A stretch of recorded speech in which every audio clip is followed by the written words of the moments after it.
This tutorial covers the general conversation element of the Foundation Spanish GCSE speaking exam. Your speaking exam is worth 25% of your GCSE in total. Each exam that you take is worth exactly the same. Once you get to your speaking exam, there are three elements: the role play, the photo card, and the general conversation. This last part is what we're looking at here, the general conversation. It's also the biggest and most mark-worthy part of your speaking exam, with 50% of the total marks coming from this section.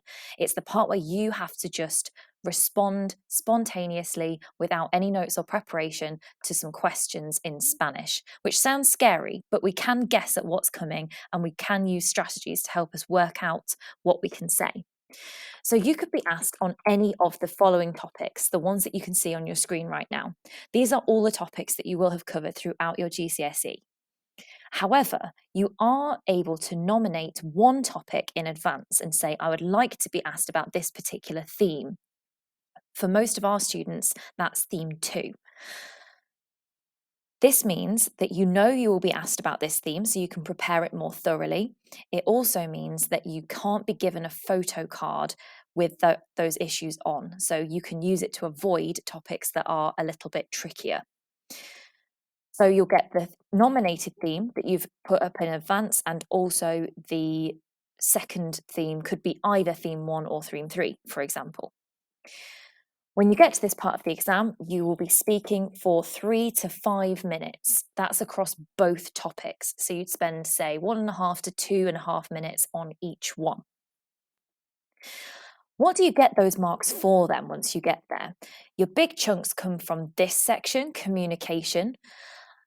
As you'll see, to get up into the top box, you need to be giving extended responses to each question. That means that you keep talking. You don't just say yes or no and then stop, but you give opinions and longer answers.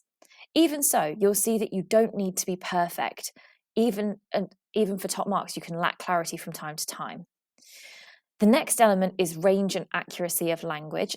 It's still okay if it's quite simple and if you repeat yourself a bit, but what they want is for you to try to use more complicated structures. So that might mean not just saying divertido every time, but mixing it up and using different adjectives and trying to mix in me gusta plus infinitive as well as me gusta plus noun.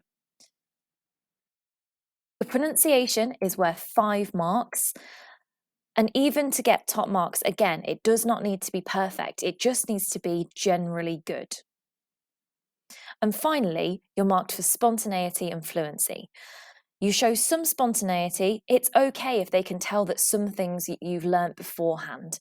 The idea is that you should be trying to answer each one without having learnt all your answers beforehand, so that you are able to understand and give a normal, genuine response to these questions. Even then, it's okay if there are a couple that you're not sure on.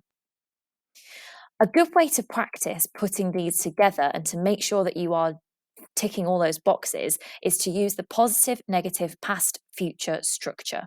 There are some examples here for you. Lots of these you'll be familiar with, those positive and negative opinion phrases like me gusta, no me gusta, odio, me chifla. A top tip here is to make sure that you've got a decent bank of adjectives you can refer to, so you don't find yourself saying divertido and interesante again and again, but you've got a few different ones up your sleeve. The other elements are referring to the past and the future, which you will need to do all 3 of to be able to achieve top marks.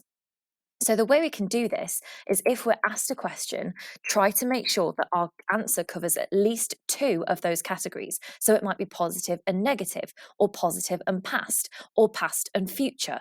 But each way, we've got a linking phrase in the middle. I've used sin embargo and por ejemplo in my examples here, and trying to say a little bit more than what the question actually asked of us to prove that we can keep talking and extend our answers out. Final thing to bear in mind is that you will be asked at some point to ask your teacher a question. So if your teacher says to you, "Tienes una pregunta para mí," they're asking you to ask them a question. A fail-safe way of doing this is to learn how to ask, "Do you like?" or "Do you have?" plus a thing. So, ¿te gusta España? Do you like Spain? ¿Te gustan las películas? Do you like films? ¿Tienes hermanos? Do you have siblings? If you know te gusta and tienes, You can add pretty much any word on the end according to the conversation you're having, and your question will make sense. If you don't ask a question, you get an automatic penalty on your content mark of 1 point. So it's a good thing to have up your sleeve to make sure that you don't sacrifice a point for something silly.